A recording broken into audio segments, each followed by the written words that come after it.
uma negra e uma criança nos braços, solitária na floresta de concreto e aço.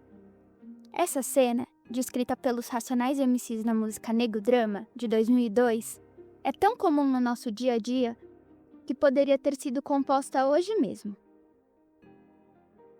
Além de crianças nos braços, as mulheres estão frequentemente carregando sacolas, bolsas e inúmeras outras coisas físicas que representam as múltiplas responsabilidades e expectativas que a sociedade impõe sobre elas.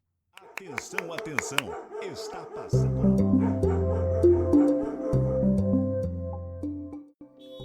Oi, vizinhas! Eu sou Amanda Stabile, repórter do Nós Mulheres da Periferia. E esse é mais um episódio do quadro Vizinha, Cê tá ligada? Do podcast Conversa de Portão. A gente sabe que o corre do dia a dia na quebrada, entre pagar as contas e sobreviver, ocupa muito espaço na nossa mente. Por isso, viemos trocar ideias sobre as principais notícias que estão rolando, para trazer esses assuntos também para as nossas conversas. O que as mulheres seguram?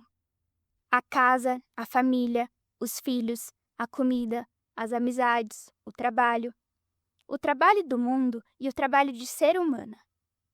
As memórias, as dificuldades, as tristezas, os triunfos e o amor.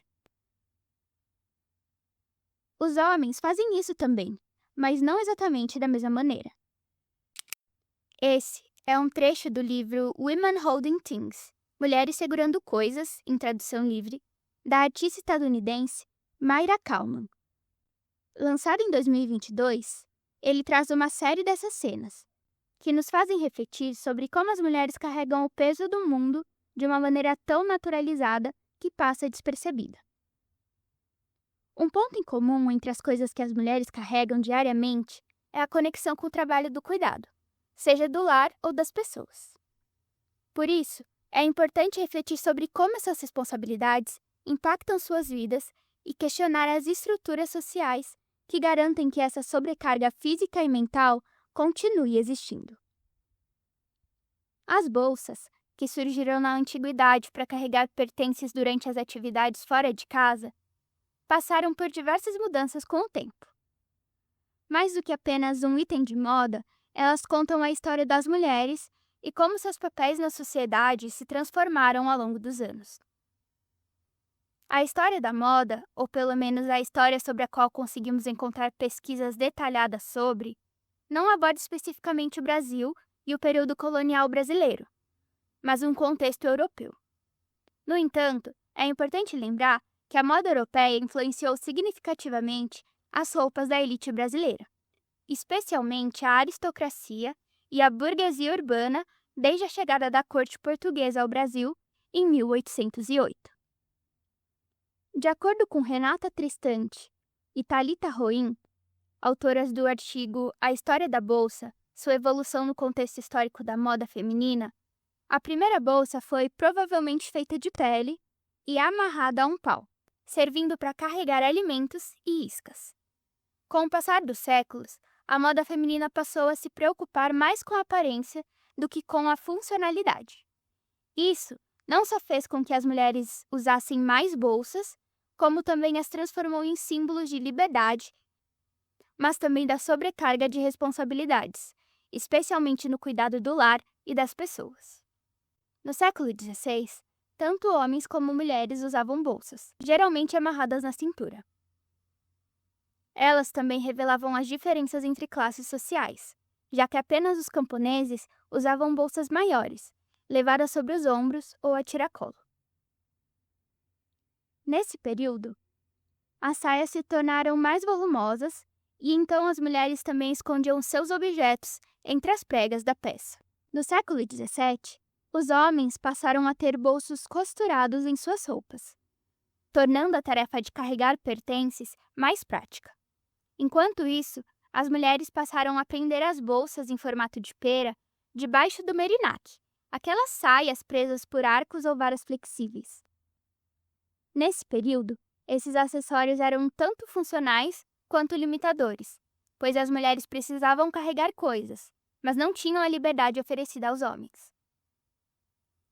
Na Europa do século XX, por causa das grandes guerras mundiais, as mulheres começaram a ocupar funções tradicionalmente desempenhadas pelos homens. Isso aconteceu porque muitos deles estavam envolvidos diretamente no conflito, e a sociedade precisava que a produção industrial e os serviços continuassem a serem executados. Assim, nesse período, a praticidade na hora de se vestir se tornou prioridade, e os uniformes de guerra e o vestuário masculino passaram a servir de inspiração para a moda feminina. As bolsas deixaram de ser pequenas e delicadas, pois as mulheres necessitavam que fossem úteis, resistentes e duráveis. Surgiram então as sacolas e bolsas carteiro com alças longas, que podiam ser levadas sobre os ombros enquanto pedalavam ou andavam para o serviço. Essa transição simbolizou liberdade de movimento e de trabalho, mas também evidenciou o peso das múltiplas responsabilidades assumidas pelas mulheres. É importante destacar que esses fatos referem-se prioritariamente às mulheres europeias, brancas e da elite, pois as mulheres das classes mais baixas sempre enfrentaram jornadas duplas ou triplas dentro e fora de casa, com necessidades e acessos distintos aos itens de moda. No Brasil, as mulheres indígenas e as mulheres negras escravizadas carregavam cestas de vime imensas para transportar cana-de-açúcar e outras cargas. Também utilizavam amarrações para levar seus filhos nas costas, por exemplo. Mesmo hoje em dia, as bolsas continuam sendo o reflexo da vida das mulheres, que carregam não apenas objetos, mas também expectativas e responsabilidades que a sociedade coloca sobre elas. O que parece um simples acessório, na verdade revela muito sobre gênero, trabalho e independência. Talvez você esteja se perguntando: então, se as roupas femininas tivessem bolsos maiores desde sempre, será que hoje em dia as mulheres carregariam menos coisas? A resposta é: provavelmente não. Mesmo que as peças fossem igualmente funcionais para todos os gêneros, as mulheres ainda carregariam mais coisas do que os homens no dia a dia. Isso acontece porque os itens que elas carregam materializam o peso invisível das responsabilidades impostas pela sociedade, que estão diretamente ligadas à construção histórica dos papéis de gênero. Essa construção cultural afeta o trabalho das mulheres em todas as áreas e a organização de suas rotinas. O trabalho do cuidado envolve desde o transporte de materiais de higiene e itens para crianças, até documentos e acessórios pessoais necessários para as demandas do cotidiano. Em 2019, de acordo com o levantamento Estatísticas de Gênero e Indicadores Sociais das Mulheres no Brasil, do Instituto Brasileiro de Geografia e Estatística, o IBGE, as mulheres dedicavam quase o dobro de horas por semana aos afazeres domésticos e cuidado de pessoas do que os homens no Brasil. Enquanto eles dedicavam em média 11 horas semanais, elas dedicavam mais de 21 horas. Essa divisão de papéis reflete como as mulheres ainda são associadas ao espaço doméstico e aos cuidados familiares, enquanto os homens são mais frequentemente ligados ao trabalho remunerado e ao espaço público. Isso contribui para a isenção dos homens das responsabilidades do cuidado e a desvalorização e invisibilização dessas atividades. O trabalho de cuidado também inclui a compra de itens essenciais para o dia a dia. Além de planejar e controlar o abastecimento da casa, isso envolve o esforço físico de carregar as compras do supermercado. Segundo o estudo Estilos de Vida 2018, da Nielsen, as mulheres são responsáveis por 96% das compras domésticas, gastando cerca de 20% da renda familiar com o abastecimento. Elas também gerenciam a maior parte dos bens de consumo diários, com 81% delas cuidando das compras de alimentos e bebidas. É importante destacar que o trabalho do cuidado também é marcado por desigualdades raciais, o que influencia as cargas físicas e emocionais que as mulheres carregam. A divisão do trabalho gera uma hierarquia entre as próprias mulheres, com o racismo, o sexismo e o patriarcado fazendo com que algumas enfrentem maiores níveis de exploração.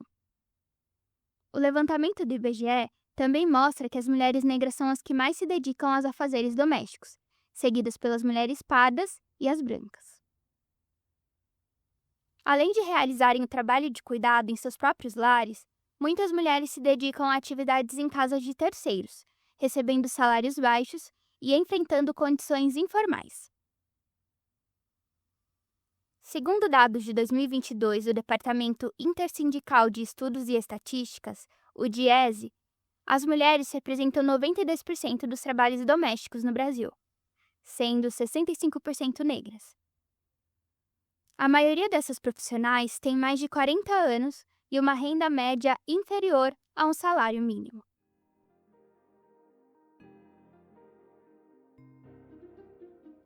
O que as mulheres racializadas carregam vai muito além do peso físico das bolsas e sacolas. Elas sustentam, historicamente, o trabalho de cuidado que mantém a sociedade funcionando, muitas vezes sem reconhecimento ou direitos garantidos. A herança escravocrata ainda se reflete na precarização dessas funções e na falta de oportunidades para que essas mulheres ocupem outros espaços. Enquanto o racismo estrutural continuar determinando quem cuida e quem é cuidado, o peso dessas desigualdades seguirá sendo carregado, invisibilizado e naturalizado no dia a dia. Vizinha, aqui vão mais algumas notícias que você precisa estar ligada sobre o mundão e que estão no site do Nós Mulheres da Periferia. O Sistema Único de Saúde, o nosso SUS, vai oferecer um implante contraceptivo Implanon ainda em 2025. Ele é um método super eficaz para evitar gravidez e dura 3 anos. O implante é uma haste fininha colocada sob a pele do braço, que libera hormônio e impede a ovulação. Hoje ele custa caro, entre 2 a 4 mil reais, mas vai sair gratuito pelo SUS. A previsão é que até 2026 sejam distribuídos 1,8 milhão de unidades. Aos 65 anos, a baiana Valdecir Nascimento tem uma vida inteira dedicada ao combate ao racismo e à luta por direitos das mulheres negras. Nascida no bairro de Alagados, em Salvador, ela começou a militar ainda jovem, participou do Movimento Negro Unificado e fundou o Odara Instituto da Mulher Negra, que atua em defesa da autonomia e da vida das mulheres negras. Em 2013, ajudou a criar o Julho das Pretas. Agora, Valdecir está à frente da organização da Segunda Marcha Nacional das Mulheres Negras, marcada para 25 de novembro, em Brasília. O Ministério da Saúde informou que não tem dados sobre quantas episiotomias são realizadas no país, nem em quais estados ou hospitais. Isso acontece porque o procedimento não tem um código próprio no sistema do SUS, o que dificulta o seu registro e acompanhamento. A episiotomia é um corte feito no períneo, entre a vagina e o ânus, durante o parto normal. Durante muitos anos, foi uma prática comum. Hoje, é contraindicada, inclusive pela Organização Mundial da Saúde, já que pode causar dor, desconforto e complicações no pós-parto. Sem codificação, não é possível saber onde, por quê ou com o consentimento de quem o procedimento ocorre. O mesmo vale para outras práticas associadas ao parto e à violência obstétrica, o que dificulta o monitoramento e a transparência nos serviços de saúde. Atenção, atenção! Está passando. E essa foi a nossa conversa de portão de hoje. Muito obrigada a quem nos escutou até aqui. E para quem quiser saber mais, lá no Instagram, @NosMulheresDaPeriferia, e no site, vocês encontram mais conteúdo sobre os episódios de hoje. Também linkamos aqui na descrição do episódio textos que podem te ajudar a refletir sobre o tema. Beijos!